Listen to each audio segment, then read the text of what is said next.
అందరికీ నమస్కారం. నేను doctor K Kranthi Kumar, consultant nephrologist at Asian Institute of Nephrology and Neurology, హైటెక్ సిటీ బ్రాంచ్. డయాలసిస్ ఎప్పుడు చేయాలి అనే ప్రశ్నకు సమాధానం తెలుసుకునే ముందు అసలు డయాలసిస్ వల్ల కలిగే ప్రయోజనాలు ఏంటి, రిస్క్ ఏంటో తెలుసుకుందాం. డయాలసిస్ చేయడం వల్ల కలిగే ప్రయోజనాలు: ఒంట్లో పేరుకుపోయిన చెడు రక్తము మరియు అధికంగా ఉన్న నీటిని తీసివేయడం ద్వారా సిమ్టమ్స్ అంటే ఊపిరితిత్తుల్లో నీరు పేరుకుపోవడం ద్వారా ఆయాసం కలుగుతుంది, బీపీ అధికంగా ఉంటుంది, ఒంట్లో బరువు పెరుగుతారు. ఈ బరువును నియంత్రించవచ్చు, ఆయాసం లేకుండా చూసుకోవచ్చు, బీపీని కంట్రోల్ చేయవచ్చు. దీంతో పాటు ఒంట్లో లవణాల శాతం మారటం వల్ల ప్రాణాంతకమైన గుండె కొట్టుకునే విధానంలో మార్పులు జరుగుతాయి. వీటి నుంచి కూడా డయాలసిస్ చేయటం ద్వారా నివారణ పొందవచ్చు.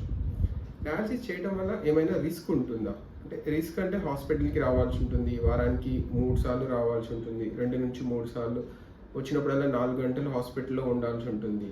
కొంతమందికి ఫైనాన్షియల్గా కూడా కొంచెం బర్డెన్ ఉంటుంది. ఇది బెనిఫిట్స్ అండ్ రిస్క్.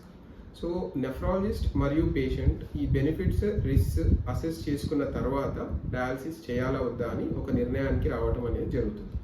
సో ఖచ్చితంగా డయాలసిస్ ఎప్పుడు అవసరం పడుతుంది? దీంట్లో తెలుసుకోవాల్సిన మొదటి పాయింట్ ఏంటంటే, మన చెడు రక్తం అంటే సీరం క్రియాటినిన్ ఎంత ఉందో చూసుకొని దానికి ఈజీఎఫ్ఆర్ అంటాము. ఈ ఈజీఎఫ్ఆర్ వాల్యూని క్యాలిక్యులేట్ చేయడం జరుగుతుంది.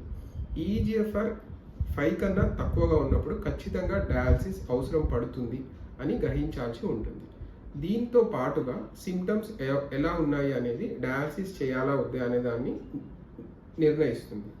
సో దాంట్లో సిమ్టమ్స్లో మొదటిది అత్యంత ముఖ్యమైనది ఏంటంటే, గుండె పైన ఉన్న పొర పైన ఈ చెడు రక్తం ప్రభావం ఏమైనా పడిందా, లేదంటే ఊపిరితిత్తుల పైన ఉన్న పొర పైన ఈ చెడు రక్తం ప్రభావం ఏమైనా ఉందా అనేది చూస్తాము. దాన్ని యూరిమిక్ పెరికార్డైటిస్ లేదంటే యూరిమిక్ ప్లూరైటిస్ అంటాం. ఇలాంటివి ఉన్నప్పుడు ఖచ్చితంగా డయాలసిస్ అవసరం పడుతుంది అని తెలుసుకోవాల్సి ఉంటుంది. రెండవది యూరిమిక్ ఎన్కెఫాలోపతి అంటే ఈ చెడు రక్తం ప్రభావము మెదడు పైన పడటం. దీనివల్ల జ్ఞాపక శక్తి తగ్గిపోవటము, ఎక్కువసేపు మగతగా ఉండటము జరుగుతుంది. ఇలాంటివి ఉన్నప్పుడు ఖచ్చితంగా డయాలసిస్ అవసరం పడుతుంది.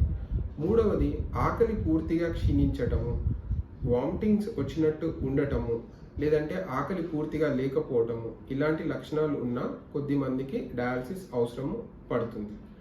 వీటితో పాటుగా శరీరం పైన దురద అధికంగా ఉండటము, అది మాత్రలు ఇచ్చినా తగ్గకపోవటం కావచ్చు, ఒంట్లో చెడు రక్తము మరియు నీరు ఎక్కువగా పేరుకుపోవటం వల్ల ఆయాసం రావటము, బీపీ కంట్రోల్లో ఉండకపోవటము, ఒంట్లో లవణాల శాతము మారటము కూడా డయాలసిస్ అవసరం పడుతుంది అని చెప్తాయి. సో క్లుప్తంగా తెలుసుకోవాలంటే, ఈజీఎఫ్ఆర్ <5 ఉండి కొన్ని సిమ్టమ్స్ అంటే ఆయాసం రావటము, ఆకలి పూర్తిగా మందగించటము, ఎక్కువ మగతగా ఉండటము, ఒంట్లో సత్తువ లేకపోవటము, త్వరగా నీరసించిపోవటము, ఇలాంటి లక్షణాలు ఉన్నప్పుడు డయాలసిస్ అవసరం పడుతుంది.